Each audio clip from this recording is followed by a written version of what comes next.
And a very warm welcome to our first NTU Rap Live event of the academic year, or if you're being chronological, the last event of the year. It's a real pleasure to have you here with us this evening for an audience with Jude Yawson. Thank you very much for joining us. My name's Becky Cullen. I'm a lecturer at NTU and the Rap Programme Manager, and more importantly, I'm your host for this evening, and my job is to let you know the who, what, when, where, and why. So before we kick off, a couple of things. This event is hosted by the NTU Rap, Writing, Reading and Pleasure Programme, part of the Nottingham Trent University Curated and Created programme, which includes music, art and all kinds of performance. This term, RAP has delivered book clubs, writing workshops, visiting performers, book swaps and mentoring for students, supporting them in developing their creativity. We've invited in writers from our Nottingham City of Literature community, hosting Joshua Judson, writer of the fantastic collection Gongoozler, Manjit Sahota from Poets Against Racism, and we've got next, at our end of term party, we have Sophie Sparram, whose written collections called Please Mind the Gap, and the fantastically titled The Man Who Ate 50,000 Weetabix. We've also started a script writing development programme collaborating with writer of Bollywood and Hollywood, Sarah Bodinar. So if you're a student and you want to find out more, email us at rap@ntu.ac.uk and we will add you to our mailing list. Okay, so here we go. Our rap featured writer this term is Jude Yawson, poet, essayist, mentor, film critic, writer and editor of Rise Up, The Murky Story So Far with Stormzy. With the support of NTU's Success for All programme, we've distributed 300 copies of Use Words First, an anthology of work created by Jude for the Contain Strong Language Festival. So it gives me great pleasure to introduce Jude Yawson. Hello. Hello, Jude. How are you? Hey, I'm good, thanks. Good. Welcome to Nottingham. Yeah, Again, second time. So, but you're in the dark this time. You haven't. You're getting an insight into nightlife as well as day life. Yeah. Yeah. So here we are. I've got some questions here that we've we sort of talked about what we're going to write about, what we're going to talk about today. So what I've done is I've got some different themes on these cards because I thought it's nearly Christmas, so let's have a game. What do you think about that? So I thought you could pick a card, any card, and then we'll start off with that subject. What do you think? Sweet. Yeah. I like games. You like games? Good. Okay. So, thank you very much. You have chosen the Use Words First card. So, here we've got Use Words First. This collection of poetry that you worked with all sorts of people to create. I'm interested in sharing with people how it actually came about. Yeah, well, it was like 2019 on the back end of the first two projects I worked on. Safe, the Safe anthology, edited by Derek Owusu, and Rise Up, the murky story so far. So it was interesting. It was another like kind of approach where I was asked to work with the BBC. Words First is a talent development scheme that is put together by BBC One Extra, BBC Asian Network, and when those two parts of the BBC come together, they create a development scheme where they allow poets, artists, spoken word artists to apply and literally just showcase their talent. Okay. So I was asked to be an ambassador of that project, and the way I am, I like to create things, I like to produce things, and I didn't want to just be a face, representing a spread of poets that, was just a part of a competition. It felt rather, it didn't feel good. I wanted to bring something to the table, so I thought, why not go down the same kind of line of thought as like my first books, like the anthology Safe, and obviously with the murky books, it was like an opportunity for my name to be printed and my work to be published in this form.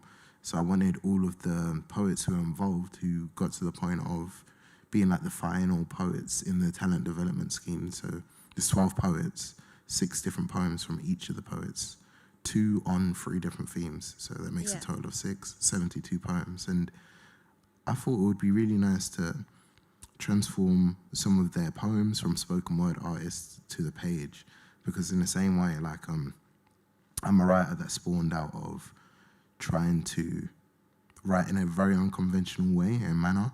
That's why these kind of 3 books, I feel like they leap between like different kind of ideas. Like you can't pin me into one type of writing. I feel like I can do everything. So the anthology was really helping someone else, helping other people who were part of the development scheme to have something published. Like, we were a part of this program, this process. We put in work over a spread of like 12 weeks, months, produce new poems, produce new content for a book, and now we have something physical to show it. Yeah, fantastic. So these poets then, 12 different poets, is that right? 12 months. And they came out of the spoken word scene? Yeah, so basically how it worked is there were several regions, if I remember correctly, Newcastle, Edinburgh, Bristol, London, and there was somewhere else, I've forgotten. Hull? But Hull was the final destination of the competition. And Newcastle, Birmingham? Bristol already said. Yeah. My mind's a bit hazy. But so there were several regions in which like we got 2 or 3 poems from, poets from, and then once it all combined together, you had like a whole program and spread of different poets. Oh, Manchester was the other place. Of course. So one of the final shows was in Manchester, and the final showcase was like in Hull. So it was interesting for me because I got to travel around like England. Yeah. Normally things are quite like London centric, and you're just very in that one zone, or the other main city being like Manchester. That's really interesting. So was there a difference in the way people approached the poetry? Like, did you get similar energies from people, or what actually happened? Just how was place recognised in what their contributions were? I suppose. You know what? I found it amazing, and like I didn't want to make it a thing where it's kind of like how do I say it, a bit cheesy, a bit forced, a bit something captured in the moment. Yeah. Very naturally, the 12 best poets in the whole competition, even though there was definitely like thousands that applied, once you put them all together, there was probably around 80 different poets that I got to see throughout the whole competition. But these final 12, it's like such a sick representation of the entirety of what England represents. You've got so many different identities, so many different forms of representation, and it relays it through the work. So I just wanted to help capture that and make them realize like how actually amazing they are, you know? Like, and I feel like sometimes it just takes people, it depends where your work goes, where it's presented. You can put it like on a blog or something. It could be very underappreciated or ignored, but sometimes it gets to the right person. But I felt like, obviously, with the kind of like prestige of a book, they would have appreciated it. And it's a great. tangible object, isn't it? You know, you can't take that away from them. And also, it's my book. I kind of like avoided your question in terms of their different approaches to like style and creatively. Like, you could see like the difference in terms of regions, and it was really wonderful. Like, there's some really like strong poets in there, man, that people are still connected with to today. It's been like a few years now, but to see like how people's journeys have gone from that project. Even so my being own, a stage in it. It was great. Yeah. And you mentioned that they started off in spoken word, and then there was a transition to them transitioning onto the page, if you like, from stage to page. So how was that as an editor? Was that a bumpy process, or how did you find working with them to? Not really. I mean, do you think there's a difference between it's spoken word and page poetry? No, there 100% is, but also the way we communicate has transformed as well. Like, I think I said this to you last time. Like, I feel like we essentially read like a book a day when we go through our phones, our messages, and the way we just digest all the spread of information. So the way we take in like text, words, it's different. It's not like, I don't know, back in like the 90s, even though I was like a child, 90s, early thousands, where reading a book, reading literature is very literature. It's very journalistic. It's not like short speak or slang interjected into like a lot of the words. But then again, it's about representation. It's about who's writing it. And when you go to specific places to look for specific types of writing, like, you could get you can get the feedback that you want.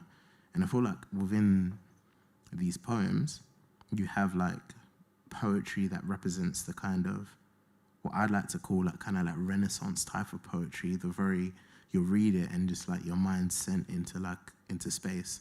Or you can read something that's very kind of spoken wordy and it's very sharp and getting to the point, and you know what the person's talking about. Or it's an implication through like a funny story. And so there's so many different ways of communicating it, but I feel like at this point in time, through the forms of media that we use, everything is accessible. Like, you can literally create a book of just like short text kind of speech. I've seen it done before. You know? People are doing it on Twitter, aren't they? Yeah. Novels on Twitter. Yeah, a like tweet literally. at a time. Yeah, fantastic. So that's the editing bit, and then there's the mentoring bit. So because you were involved in encouraging them and supporting them as well to develop their work. So what did you take from that? How did you find the process?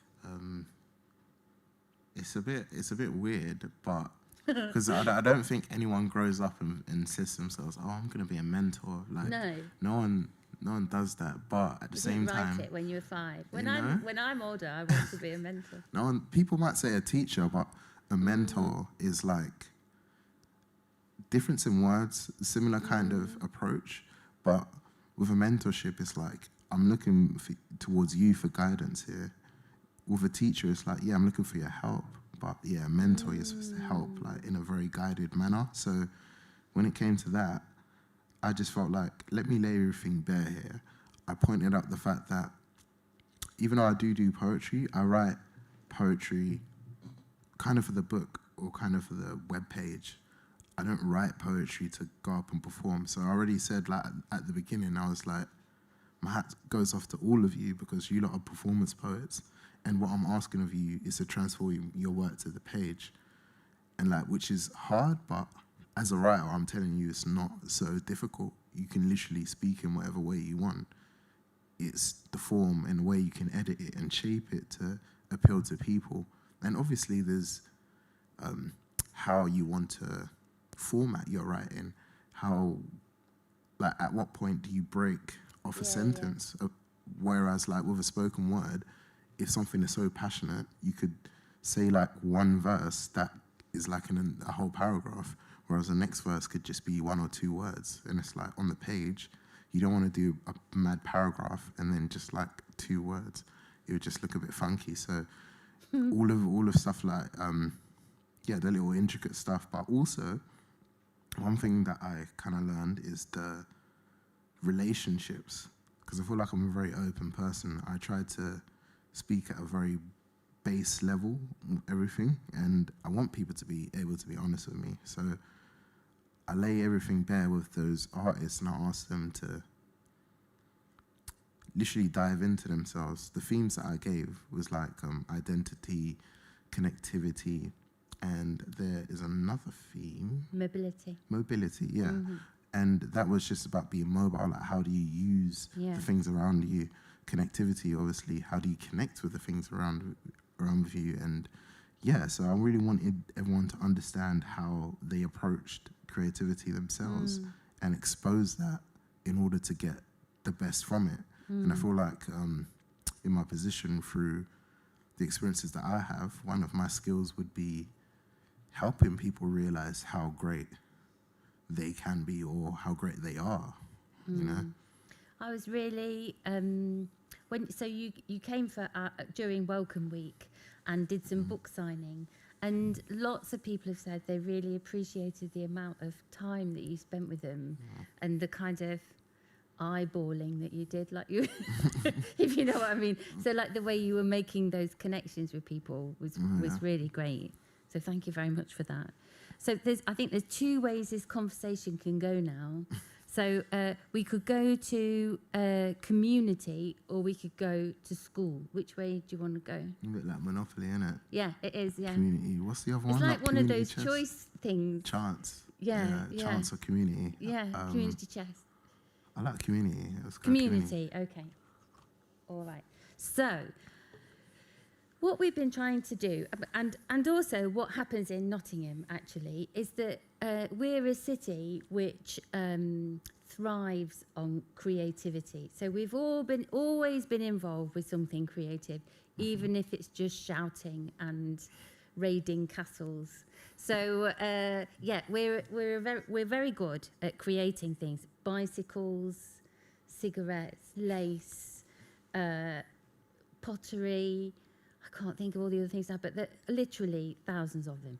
And so in this creative community, we're great at getting groups of people together and sort of learning from each other, I suppose. But it still sometimes can feel a little bit separate, if you know what I mean, which is to do with size, I suppose, or whatever. But I was wondering, because of the way that your career has relied so much on your creative community and being a member of a creative community, what you think the sort of the behaviours or the attitudes or the kind of space you put yourself in to create that community, what is that for you?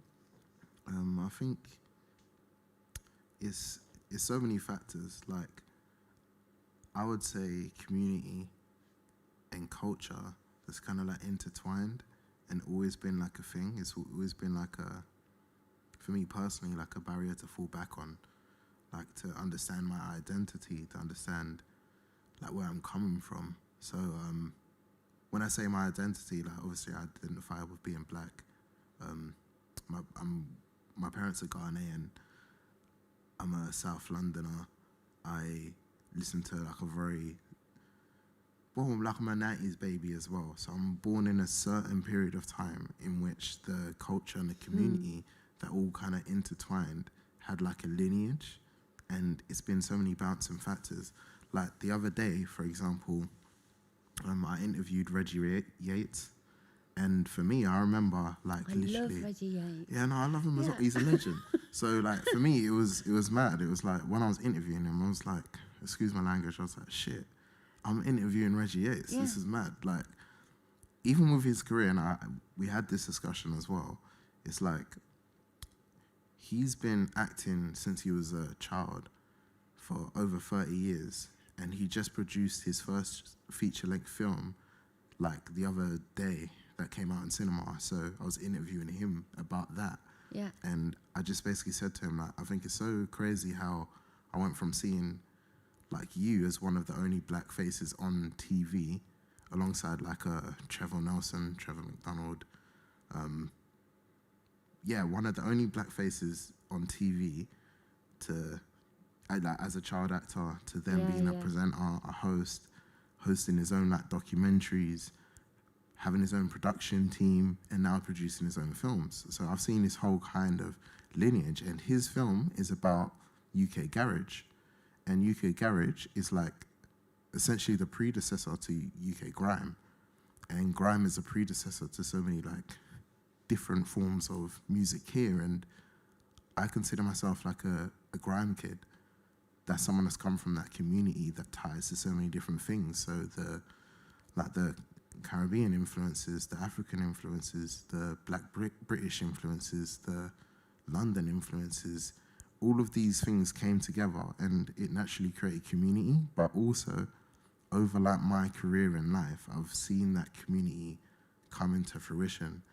Because before, like in the 90s, during those times when you had people like, Reggie Yates he's just a child actor. He can't exactly make his own film then. And in terms of it being accessible, like there's so many questions there. And so growing up and seeing the transition of all of that, it made it feel like, these things that are happening is very important. We need to document them. We need to realize the importance of that. So when a character like Stormzy, for example, comes along and is championing this same kind of culture and community that we all have naturally got behind, it's like, we show out for each other, we support each other, and that has just built up into such like a beautiful thing that has given so many people careers. So even like the other day, the Mobile Awards was on TV, and I was like watching that, and again, community. I saw so many people that I've just seen in terms of their creative journeys, and it's not even like the most famous artist in the world or something. It could be like an A&R. It could be someone who's working on the sound, someone who's been a part of the team that has helped put the event together. Like all of these people, they build the community.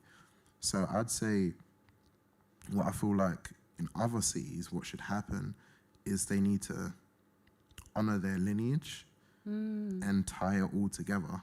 Because like me writing in a fashion that I do, in a way, even though it's very indirect, it relates a lot to what Reggie Yates is doing.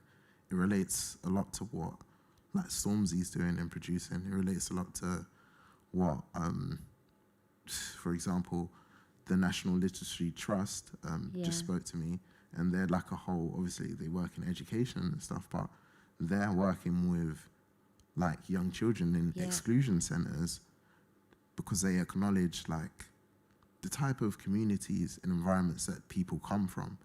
They want to work against it in the same way the person who's creating that message, whether it's through like journalism, whether it's through activism, whether it's through music, is doing. So it's like, how do you tie all of that together and create something like a superstructure of all of these different communities? Yeah. So did you say honor your lineage, honor the lineage? That's really interesting. Because I feel like, once you, because really and truly, if we all drew the lines as to what built the things that we are really invested in, you'd see that they kind of come from like the very same place. Yeah. Even when it comes to stuff like, sorry, I'm going on bare tangents, but in the book, one of the poets called Tom wrote a poem about the Stonewall riots. And only the other day, I watched a documentary called, it starts with a D. It's on Netflix. I'll remember it later. But it's about it's about gender. It's about transgender people and their fight throughout the entirety of film and how it's pictured. Yeah. And the poet in it is a white British guy from Bristol, but obviously Stonewall riots meant a lot to him, so he produced like a very heartwarming piece of poetry, and it really charged me, and I was like, I really want this in a book. I feel like it's brilliant.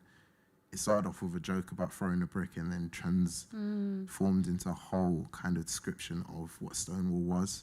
And when I was watching that documentary, it was talking about how Stonewall is kind of pictured as this one kind of event where loads of kind of like white homosexual activists were the ones that were predominantly the face of the riots, where in reality a lot of like transgender people were fighting in their own way around Stonewall, and it's like that story was missing. It was like both stories are true. They should need to be connected in a way. And I was thinking, it would be very strong if we understood all of these ties and could really link it together instead of it being very broken down and us having to do all the scrambling, because I could write a piece that ties all of these things together, but it doesn't really matter if it's not going to the community and those people aren't living it in their day in, day out and acknowledging these things, you know? Yeah, I suppose it's also to do with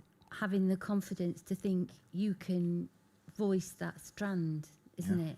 So 100%. it's so much about representation again. And everyone else gives you that confidence if that community is already there. Yeah. You know, so the way I exist and the way I write is only because it might sound weird, but the way I see things, it's like a domino effect. It's like if, I don't know, like if Dizzy Rascal wasn't successful in grime, I wouldn't have my career, which sounds very weird to say. I would probably be doing something creative, but he was very integral to what grime is. And again, the domino effect of inspiration, someone like him being successful leads directly up to Stormzy being successful, leading up to so many different people being successful and opportunities being created. So in terms of honoring all of that lineage and recognizing it, I feel like we can always create something grand, you know, we just got to tie it all together. That's lovely. I think you should put that on a T-shirt. I'd buy it. I was going to ask, though, about, you know, and we touched on it a bit with the mentoring idea as well, is that sort of sense of being a writer and giving yourself permission to write, and how you step over that, or whether you do step over the idea of being vulnerable. So you're trying to make, you know, sometimes there's a lot of hustling as a writer, isn't there? You know, so, and you're trying to get to know people and make a network and look for opportunities and things, and at the same time trying to create something. You're in quite a... Pressure's on 24/7, yeah. It's a weird one. An unfocused kind of vulnerability almost in lots of different ways. Yeah. Do you recognise that as being valid, and have you got a way that you've managed to deal with that situation? If I'm honest, I'd say that I'm in that bit kind of all the time, and I feel like loads of people are creatively. Like, it's a very anxious space, and I was even saying this to my friend yesterday, like, this kind of system that we live in is a capitalistic one, so whatever occurs in society is reproduced through society. So whether it's like, I don't know, we all suddenly just fall down and break our ankles like every day, that's going to become the thing. It's going to be the thing in films. It's going to be the thing written about in papers. You know what I mean? Like, it's reproduced and money is being made from it. And in the same way, with that kind of vulnerability and that creativity that we have, I feel like the ideas, there's loads of things that I feel like I can write, but it's like I mentally can't because of that vulnerability. And also, I feel like with writer's block and stuff like that, that also, yeah, it takes up a lot of space. It takes up like a lot of mental space, and you've got to kind of be prepared. A lot of people are very meticulous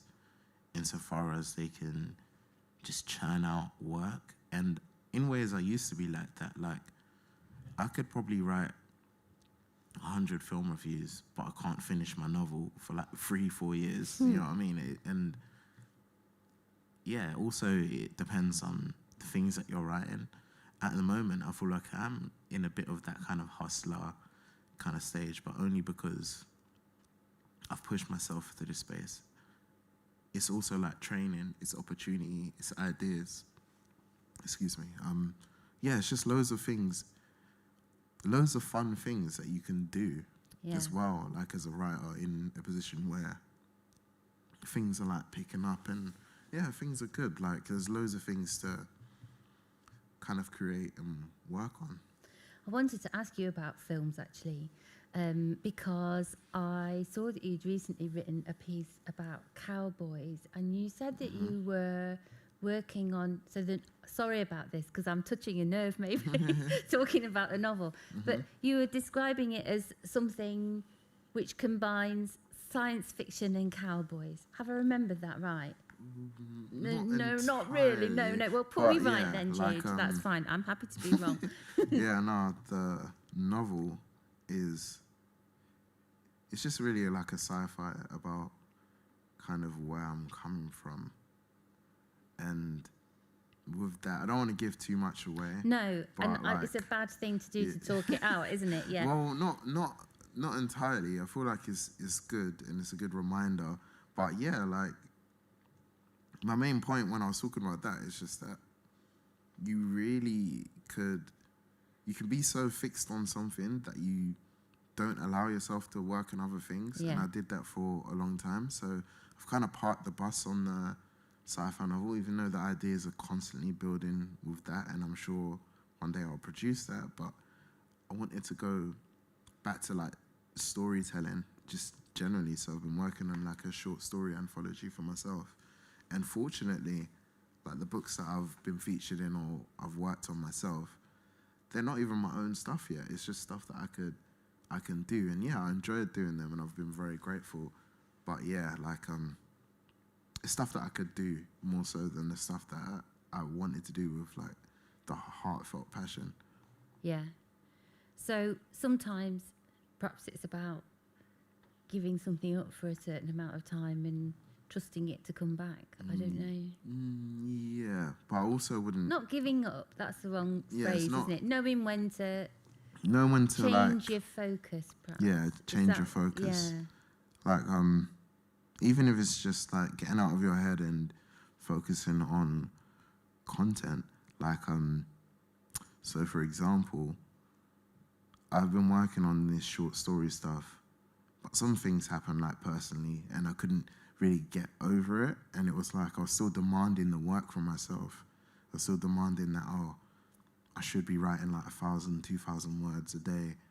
Like I have to. It doesn't make sense for me not to be doing so. And it's like, really and truly, we're in a pandemic. Yeah. We still are in a pandemic, even though it doesn't feel that way necessarily. But yeah, we're in a pandemic. Things haven't been so great lately. I should take off that pressure from myself. So even my agent was like, yeah, give yourself like the week off, a week and a half off. Just chill, watch documentaries, watch films, like read a little, but don't force yourself to do work. You need to be in the mood for that. So sometimes what she even said was like inputs and outputs.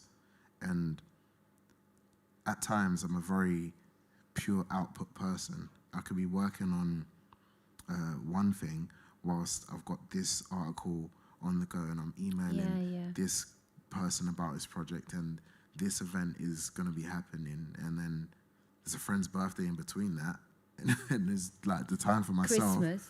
Yeah, and it's like, when am I supposed to read? When am I supposed to write 2,000 words? So all of that pressure can amount onto you, and you become immobile. Plus, especially like living in London at the moment, like money is a madness. Like you need to be able to survive and live, and a lot of people unfortunately don't have that time and space. So again, like I'm quite grateful to be in the position that I'm in, because I feel like even though I can take that break and be like, hey, I'm not gonna force myself to write this book. Yeah, in this industry it's quite cutthroat. A lot of people don't have that kind of grace and opportunity. So yeah, I've got to be grateful for it. Yeah, I mean, you're so right about the about that sort of disassociation of being in the middle of a pandemic still. It's really odd. It's odd. Like a lot of things that have happened throughout this past like 2 years. Well, yeah, you can blame people for a lot of things, but personally, in terms of how we have been and existed, like, yeah, we should all take a bit of pressure off ourselves and just be like, yeah, we can't be so hard on ourselves. We needed to just survive and get past this period. Yeah. I can see a great... I want you to write I want you to write all this down like it's Jude's Words for Life. It'd be really good. So I was going to ask you about Safe, and also about, because we're moving towards the interval, and so I was going to ask you about those. So your essay in Safe, so this is this fantastic anthology edited by the very wonderful Derek Owusu, who may even be watching this evening, who knows. So hello, Derek. And we worked with him. Many of us here know his novel, That Reminds Me, fantastic novel. So I noticed that you were writing your essay, which is called Existing as a Black Person Living in Britain. So I wanted to ask you about your choice of words in that title, and how you came to, like, what struck me was that idea of existing, and what you were trying to encapsulate in that sort of title. Yeah, I think when it comes to systems like racism, it's a very existential thing, where for a lot of people who don't suffer from this kind of system, it might just feel like an idea, like in a debate. And for me, it's really about, it encompasses the entirety of your existence.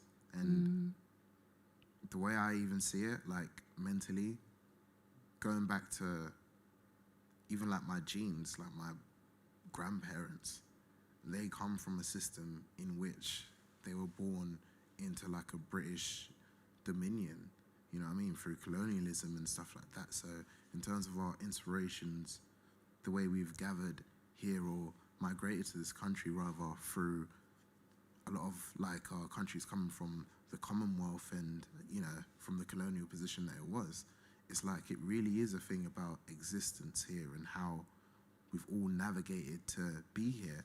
So I wanted to capture that. I didn't want to just say, oh, being a black person in Britain, because then it felt like, I don't know, it felt much more individualistic, and I don't feel like I could claim the entirety of it, but in terms of a perspective, I feel like this is where we're coming from. Again, like I was talking about that domino effect, it's that one kind of thing that has affected everything that you can't undo. And it's like, when you look at it,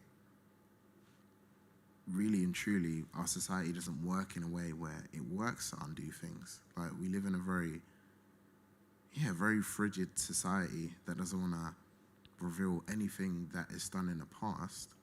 Like, even when it comes to history lessons, we'll go from, I don't know, like Henry VIII or Battle of Hastings, jump to World War II or one, and it's like, what are we actually learning about us and how we exist here. So for me, even growing up, stuff like British literature, it never really, I was never a fan. It never appealed to me. It never spoke to me. I always just felt kind of alien in the society. So yeah, it took like a long time for me to get to a point where I felt like, okay, this is my identity. This is what I stake a claim to. And yeah, so I just thought it was important to highlight the existence factor because, yeah, it really encompasses a lot of things. And I know that you're very keen on philosophy. You studied philosophy at SOAS. And I spotted the reference to the base and the superstructure in the essay. So there's quite a connection there with what you're saying about creating something grand and that domino effect wearing away at those parts of the superstructure, I suppose. Yeah. And perhaps being a little bit too philosophical, but is the existence within the superstructure something that speaks to existentialism? Because I know you're really fond of those existential writers. I would say quite an existential question, actually. Sorry about that. No, but with philosophy, it's like, the thing is, I don't even respect my degree. Like I do in terms of what it presented for me. I only really wanted to go to uni, and sorry, I have to kind of correct you. I've done philosophy at Roehampton. Oh, I beg your pardon. At SOAS, I've done a master's. Well, I did do a bit more philosophy, but at that point, I was kind of done with the subject. But in terms of perspective, I knew that studying something like philosophy would tempt me to be that much more thoughtful about everything from that very bare bone point. So I like being able to reduce things to like nothing and then build them up in a very philosophical kind of way. So in terms of existence with that kind of superstructure, I would say that obviously like capitalism, like racism precedes capitalism, you know, like, and capitalism needs people to be like poor. It needs a system of hierarchy, like for it to work. Yeah. You know what I mean? That's the way it exists. So in terms of like racism and the superstructure, every point in society, I feel like we could look at through that lens and see how it propagates racism throughout it.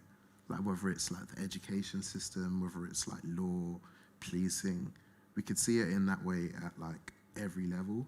And that's why I feel like from the creative kind of standpoint, it was important for me to identify all of those kind of angles and be able to link up with those people so they can prosper in those spaces.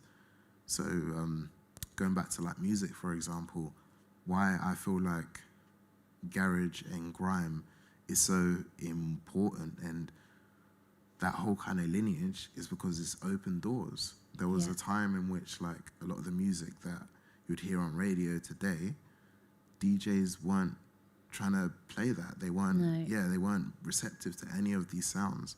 But over like 20, 30 years of all of these people fighting to get the recognition that they have today and stuff, like, now these same people are going like number one. Well, not these same people, but the generations after are able to go number one. And that's only because of a lot of like the black artists in like music, for example, that broke down the doors. Not even just the artists, but the DJs, the A&Rs, the people working at the record labels and stuff like that.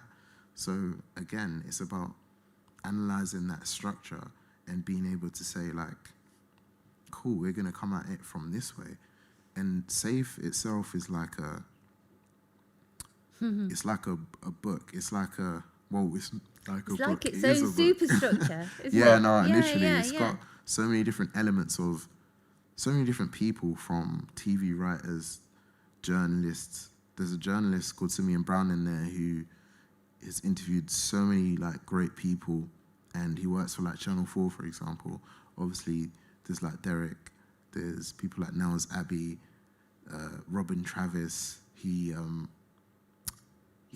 written like loads of novels before. There's Yeah. some amazing serious amazing names. people Yeah. in there, and it's like looking at the different angles in which that they come at literature, at ideas that impact us and impacts our society from. But yeah, it's just like a whole world of ideas, even in like a couple dozen people. Yeah, it's the Bible. You know what I mean? Yeah. So So final question before we have a break. So I know that lots of people are really fascinated by how you got in touch, or how, I mean, Derek Owusu, when he talks about Stormzy, says he just got a text message one morning. And so he still has Stormzy's phone number on his phone, which is really good. But he wouldn't give it to me. So how did you get involved with the Rise Up project? It was a thing that worked over years, actually. So we were following each other from time.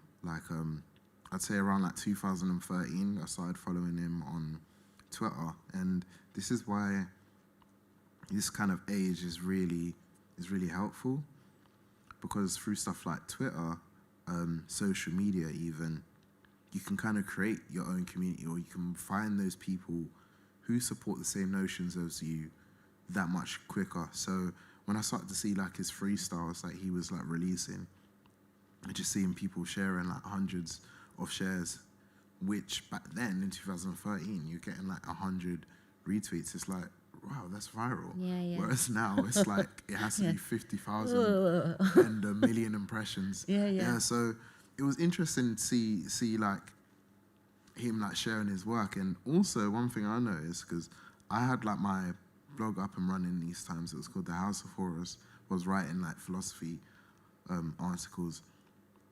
And I was writing in a way where I wanted to write so people like us could get it, in terms of, where we're coming from. We come from like, he comes from Croydon, I come from like Crystal Palace. So I was writing that and sharing his music and stuff. He must have followed. The first thing I noticed is he thanked absolutely every single person that shared his music, whether it's like someone with like 2-3 followers, or, someone who's quite like popping. And so he was super thankful, super grateful, and it was like, this is a cool guy. We just want to see him do well. And as he was getting bigger and bigger, he was sharing everyone else's stuff as well. Like whether you had like an event going on, my articles, I'd see that, like Stormzy just shared your article, and at this point, after following him for like half a year, he's got like 100,000 followers, and he's sharing my articles, and it's like, even then I could see, I was like, you're on a different trajectory. You don't really need to be sharing my articles about blue unicorns. But he was saying that he actually used to read this stuff and he used to enjoy it.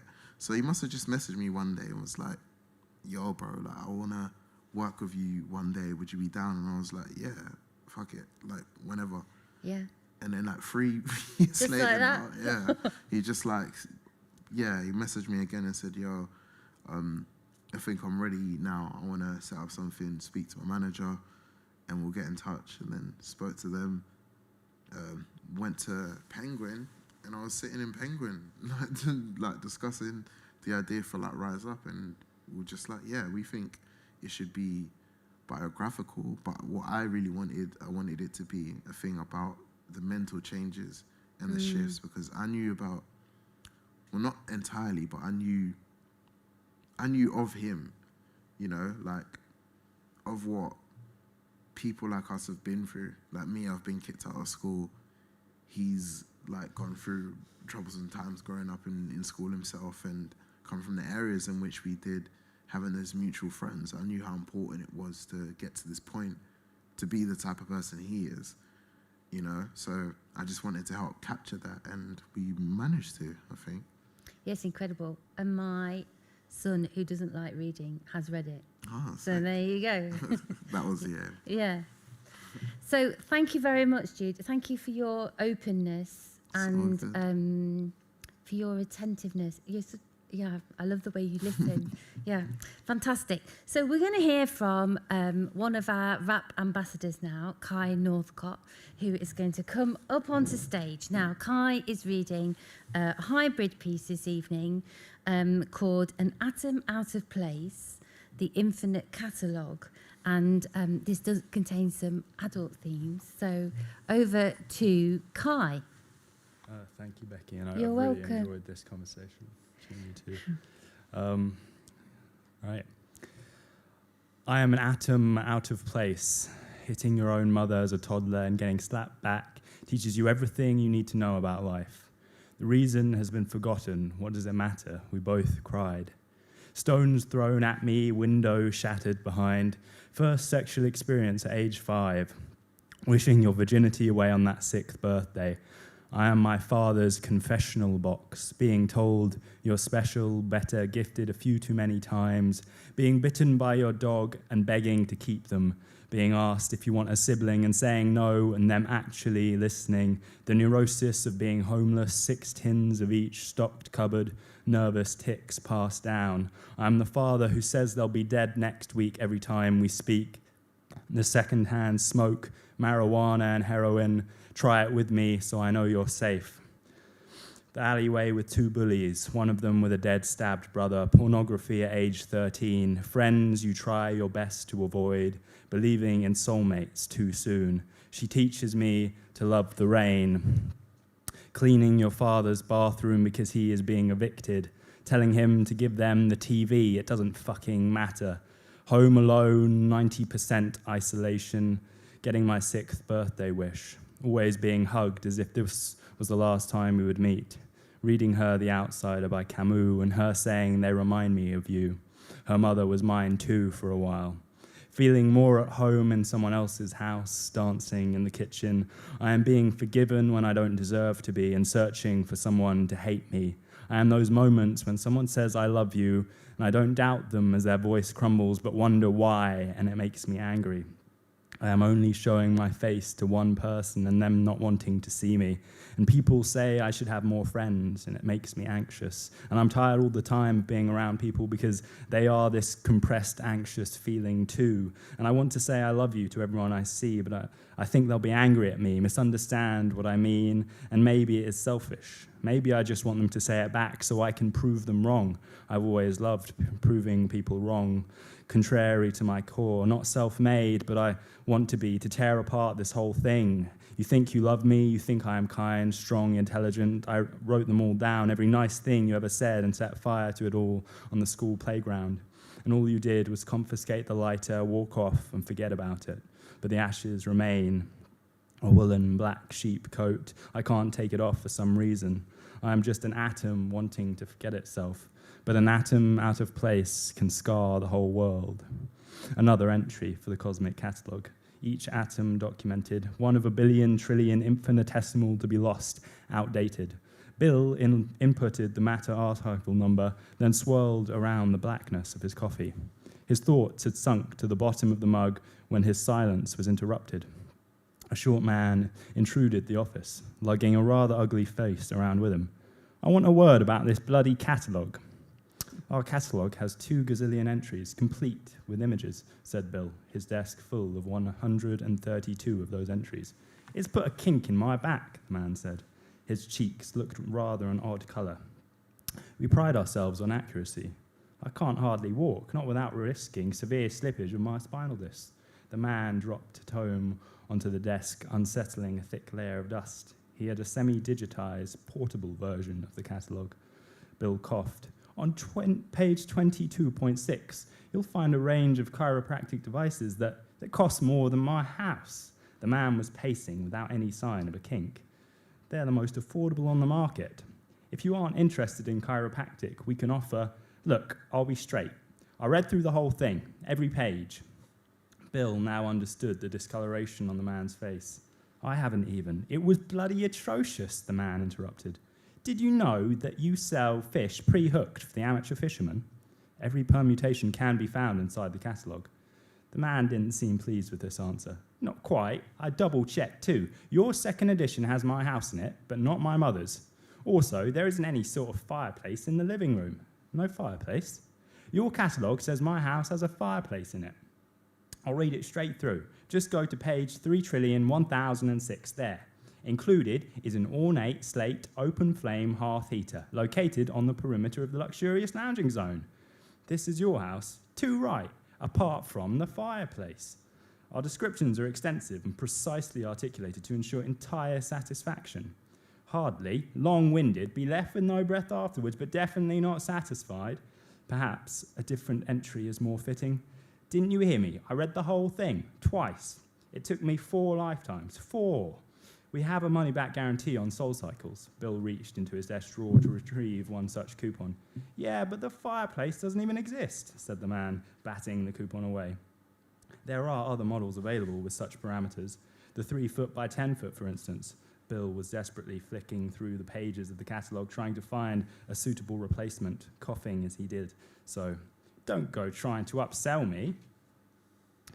Here, a house without a fireplace. The walls are slime green, mate. If you think I would have bought a house like that, that is downright unprofessional of you.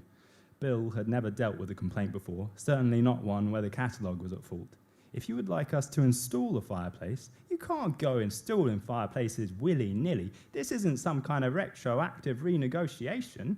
Right, it is just, as you know, what you're describing is impossible. Whether or not the man wanted to admit it, this was not within the realms of physical plausibility. Let me just call my supervisor.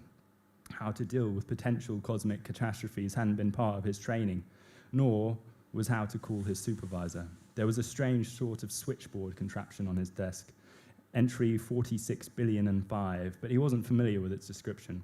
Always shoving off the blame, the man said. The switchboard was beeping irresponsibly. Tell me, where exactly is this fireplace meant to be? You have your own catalogue. All the information is in there, or it should be, shouldn't it? The man was grinning, but he didn't really look happy. Bill nodded. The switchboard's buttons were lighting up and down, off and on, as if it was more concerned with parties than business. Something crackled in between its irreverent beeping. Hello? Is this Herman, my supervisor? Asked Bill. That really depends on who you are. I suppose it does. Bill was struck by the notion that depending on who he was, Herman might be someone entirely different. It made the prospect of finding the right Herman a lot more complicated. I am Bill. No reply. Are you my supervisor? I haven't done any supervising in a long time.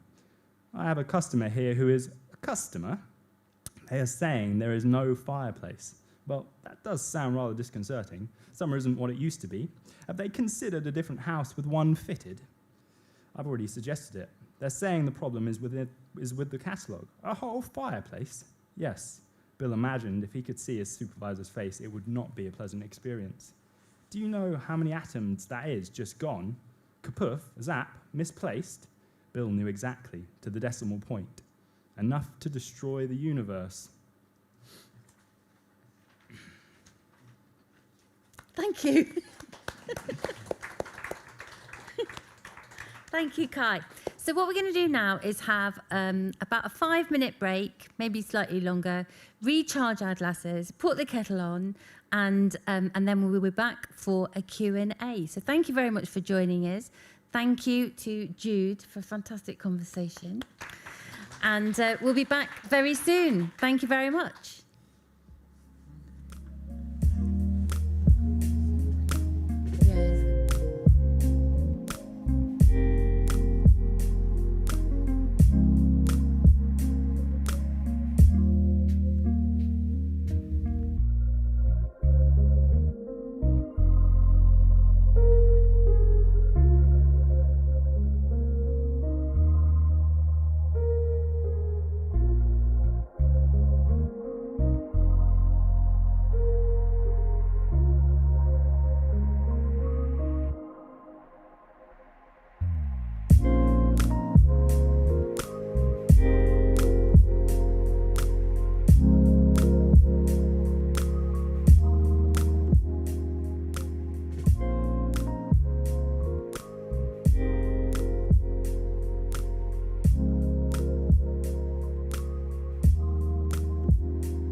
Hi everyone and welcome back to Nottingham, to Metronome and to our Rap Live in conversation with Jude Yawson. We've had a fantastic conversation in this first half. We are going to listen to a couple of more of our rap performers and then we're off into an exciting zone of a question and answer with Jude. So I'm going to introduce you to John Lewell, who is going to read a piece for us called I Learned a Tough Lesson Well. Hi, yeah. I was unsure what to read tonight for the Rap Live. I've been writing songs, novels and poems, and I've been editing them. And then I woke up at 2 a.m. in the morning and I freestyle wrote this. It's a completely unedited piece. The reason for not editing it is to show everyone what rap is about. Knowing you're in a safe environment where you're not judged, not being scared to express yourself because you're rough around the edges, incomplete, and maybe undesirable to a certain clique. So I make no apologies for the errors of my poetry or the mistakes I've made in my life. So, wake up in the night, sharp pain in my chest. No sleep for the wicked, just a cursed man's breath. Should have listened to your dad, I'd be a better man now. A few bones in my closet, shit, I learnt a tough lesson well. I promise, if the living can make contracts with the dead, that I'm a better man than the man I was when you took your last breath. I'm a better man than the one that caused you all the stress. Better than the man you held in the bed shaking with the sweats. I had a dream. I was a teenager again. And you fetched me from the cells. You clipped me with your love and shame, gripped me by my lapels. I said, I won't get in bother again. You believed me, I lied. When we got home, I was your boy again. You held me and we cried. I know you wanted better for me, and I let myself down. I couldn't cope, there was no hope. They laid the circus, come the clown. I believed that you would live forever, retrieved the cap and stole the feather. Now I know the truth. Shit, I learned a tough lesson well. When I pushed the world too far, you get us back into orbit.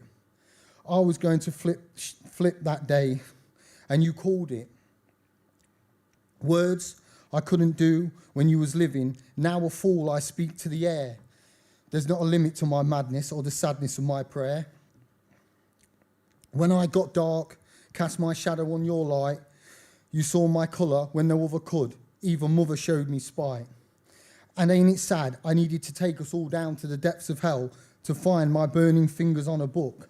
I learned a tough lesson well. When the cancer went too far, you was concerned about me. Only fathers think of sons, themselves they should worry. You was bothered about me and Kerry and the kids not having a car, while pipes ran out your wrist and you sipped morphine from a jar. I tried to get to you. I arrived, you was asleep. The nurse said you had been laughing and joking with the reaper at your feet. I held your hand the way you held mine, and I watch your chest climb for the last time. Shit, I was learning a tough lesson well. I found that letter in your wallet, the one you meant no one to see, your dead man's list, wanting to make your mum proud, not wanting to feel common, feeling uneducated, not achieving all you could. On that day, I made my promise, my contract with the dead. I'd not feel common. I'd get educated, achieve all I could, and make my nan proud, and make a dead man proud. So believe me, if you can hear me, enemies, no need to fear me. I'm of sane mind and thinking clearly, no peeve or pad are near me. I'm going to write songs, I'm going to write books, I'm going to write films, I'm going to recite poems in front of people that love me because I earn their respect. I'm going to blind you with the light from a torch that was passed to me, and I nearly let go out because I've been around, I've been down, I've been lost myself, I've been found. I lost my dad, but only the dead man knows I've learned a tough lesson well. Thank you, John. Thank you. And now we're going to hear from the very wonderful Alessandra Leone. Alessandra, welcome. It's almost like we rehearsed it. There we go. So this piece is called Dear Brain. Dear Brain, you have been with me since I was born. But listen up. Why aren't you normal like everyone else in this room? I wake up every morning and I completely forget you aren't, but I soon get reminded when I forget about the slightest thing or end up tripping and spilling a drink at my local coffee shop. I used to be so embarrassed you didn't work like everyone else's brain, that to me you weren't perfect, but I don't really care now. You can let me forget about whatever you want, because guess what? I have tricks of my own. I can do things to remind me not to forget, like the good old diary set on my desk. I shrug off my sense of embarrassment if I make a mistake for the world to see. It doesn't matter, it happens, I say. They tell me that you are knowledgeable in words, but I wonder if that even matters if your brain can't construct a paragraph that makes sense at times. I keep reassuring myself that even if you aren't perfect, you'll get me through this degree, that as long as I put the effort and time, that I will get somewhere. Please don't let me down, because even though you're imperfect, your imperfection makes me who I am. And this is the response from my brain. Dear Alex, right, I'm less than perfect, but remember this, your brain is what makes you perfect. I know I can barely do maths, your essays sometimes aren't structured correctly, and you can't ride a bike, but you can always improve. Well, apart from the riding a bike, which unfortunately I'm unable to help you with. Everything else you're more than capable of doing. The more you do, the more connections you create in your brain. Don't forget that. So, dear Alex, please don't just sit on a couch and mope around thinking you can't do things, because the only one who's putting up obstacles is yourself. Your self-doubt is not mine. I just create what you do and learn, but you're the one on the driver's seat, so get a move on. Thanks. Thank you, Alessandra. Thank you. Fantastic. So here we are. We have some time for the burning questions you are dying to ask. And I'm assisted by the very wonderful Anne Adams. Hello, Anne. Who is going to jog, run, sprint, or do expressive dance around and find people who have questions. So, any questions for Jude? And who would like to see the expressive dance? I would. Yeah, we got one over there? I can't see.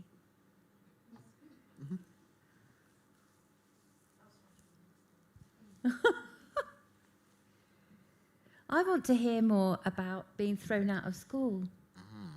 Okay. So not necessarily what you did. Oh, okay. Yeah, I mean, you can tell us if you want, but how that affected you, really? Yeah, well, I was expelled from school when I was 13. I was I was a badly behaved student, but I would always say I was more naughty than I was like bad, as in like evil and doing things that were questionable, morally questionable for someone of that age. But like, yeah, it was like in primary school I wasn't so well behaved, and I felt like a lot of my teachers gave me negative responses, or when I was aspiring to things, they yeah, they weren't so encouraging, to a point that I kind of remember like 3-4 key moments in which, and I feel like a majority of people have this, where they have like 3-4 key moments like with a teacher or something, and like that's the moment where it's like, yeah, the teacher really inspired me, like really helped and changed my life. But on the flip side, I remember countless times in which like I was degraded, essentially, like told that I wasn't worth something, or like my ability was downplayed, or yeah, that kind of naughtiness would be pushed into like a very kind of a moral standpoint. And now as an adult, like I kind of realized that you don't talk to children in that way, especially since they're developing, they're still growing. And yeah, and I feel like maybe the language has changed, but I do see a lot of instances where it might be like a parent or something, they would say, oh, my child was told this by a teacher the other day, and it's like, we're in 2021. I would have thought that things have changed, but in a lot of situations, it's quite similar. But yeah, getting kicked out of school, like there's like a school to prison pipeline, right, where it's like 1 in 2 people that get kicked out of school end up in jail. And so getting kicked out of school for me was like, it was all like everything to do with failure. Yeah. And so I had like a concept of failing, a concept of not being wanted, not being in the mainstream, not having access, not having opportunity. Like I was out of school for about 6 months, and I started the pupil referral unit on my 14th birthday, and it was kind of very bittersweet because I saw like my previous school friends on the way there had like birthday beats and like stuff like that, and it was like, but starting at a new institution, and I really saw like I was going from a kind of brand new prestigious school, even though in terms of like teachers and stuff it was quite bad, and yeah, they really kind of abused us mentally, I would say. So yeah, like it just got to a point where my position in the school was like untenable. They didn't want me there, and they were looking for every reason to get me out. And I was actually hit by a teacher that kicked me out of school. And at that point, even though I kind of like complained and we were gonna go through this process, it was just like, this is a school that's not meant for me. Yeah. I shouldn't be in this institution. And my mum decided to remove me from that school. I was kicked out, but she was like, you know what, like, You're not going back. Yeah, we wouldn't want to come back here anyway because the way you guys are handling it, which was, it felt good, like hearing my mum actually like, kind of stick up for me in that way, but at the same time, it felt like I failed like my family and stuff, and even when, like my relationship with obviously my parents is very kind of bad, and I feel like it pushed me to a point of being like a bit of a social outcast. But like, you know, the whole divide of like being outroverted, introverted. Yeah. I feel like I was very kind of outroverted until that moment, and I kind of like switched as a person. I became much more insular. Like my confidence was shot. I wasn't in that mainstream school no more. Plus, in terms of resources, and I feel like this is why when I do have resources available to me, like I'll try to use every bit I can and get the most out of it. But it would have like 3 textbooks between like 5-6 children, and probably like 3 or 4 of them were heavily gang involved children, and it's like, how are you supposed to make all these people cooperate? And even at this point, this is only stuff that I'm kind of like studying now in terms of the whole state of like pupil referral units and stuff. But for example, during earlier this year, I hosted kind of like an online talk. It was like a chat between former PRU students, PRU teachers, counsellors, school counsellors, and even like social workers. And we're talking about pupil referral units and just the general state of them. And I learned so much. Like, I learned, for example, like when a child is kicked out of school, that pupil referral unit is essentially paid by Yeah. like the council/government in order to fund that student, and it could be up to like £34,000. And considering that, none of those children in the PRU I went to was provided with that money. And it's not to say that it goes directly in their pockets, but in terms of helping them, in terms of their resources and all, this is what the money's supposed to be used for, but it just slips through a giant gap. So in terms of the resources that I was thinking about, even stuff like footballs, like if a football went over the fence, we didn't have football for like 2-3 months unless someone else was willing to bring and risk their ball, you know what I mean? And so, yeah, stuff like resources, even GCSEs, not being entered for higher papers because just an assumption. yeah, an assumption, and also they couldn't afford it. But now I know that I know Yeah. you could have afforded it, and stuff like that. It affects what you can attain in society, affects what your outcome. And so many people that I went to school with at that pupil referral unit, a lot of them are like either in and out of jail. Many of us are doing well, but it's like, even in realizing that the potential of someone in that position, you should never have presented them grounds to be there in the first place. And of course, like, behavior goes back to yourself, but again, Sure. I see it, it's like, it was a very weird period of life, but So was there a moment where you thought, right, I'm not having this? yeah, well, actually, I had like a friend who, we went to the same school together, and I honestly thought she was amazing. Like, I thought she had like very high confidence. I thought she was sick at whatever she did, whether it was like PE. She was really good at maths. I was really good at maths as well.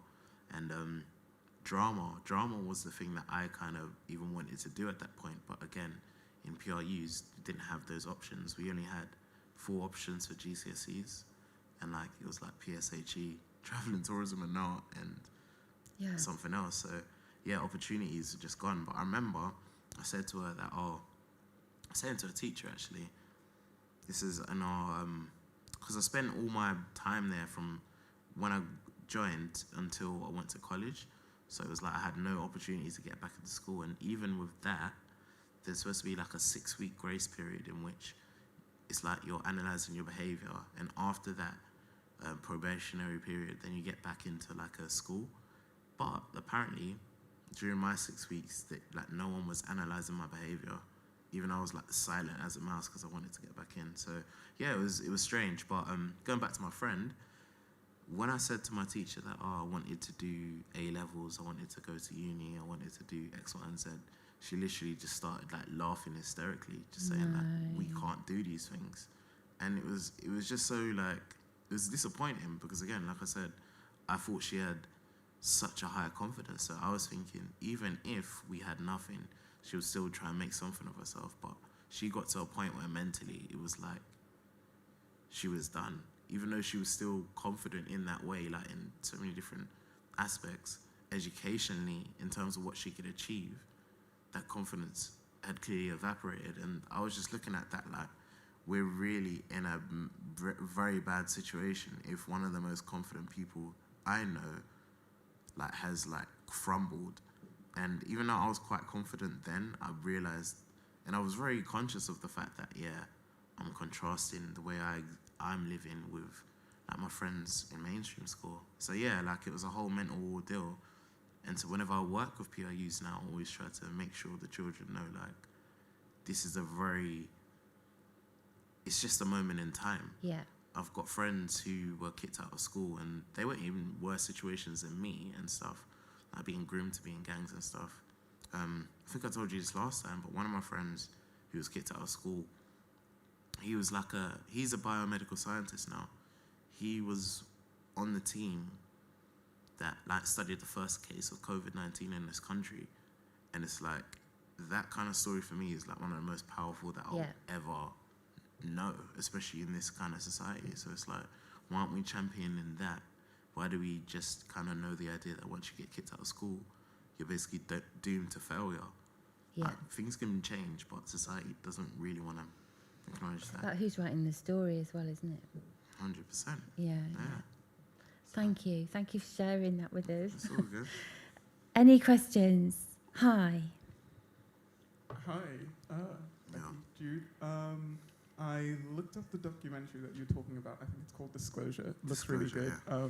Yeah, and I was just kind of wondering, did you watch, read, or listen to anything over the lockdown that you'd say has like inspired you to like continue writing and doing what you do? That's a good one. Great question. You know what? I felt like I felt very muted over lockdown in terms of all of my inputs. I was just generally consuming content that came my way.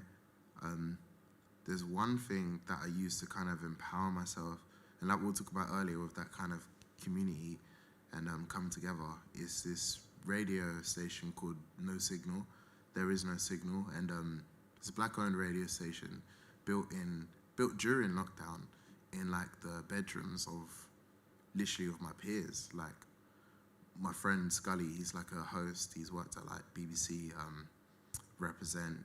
He's done stuff on so many different platforms, and like yeah. So he was like a host, and No Signal itself is a radio station that set itself up in the bedrooms of these people, and they literally set up how do I explain it?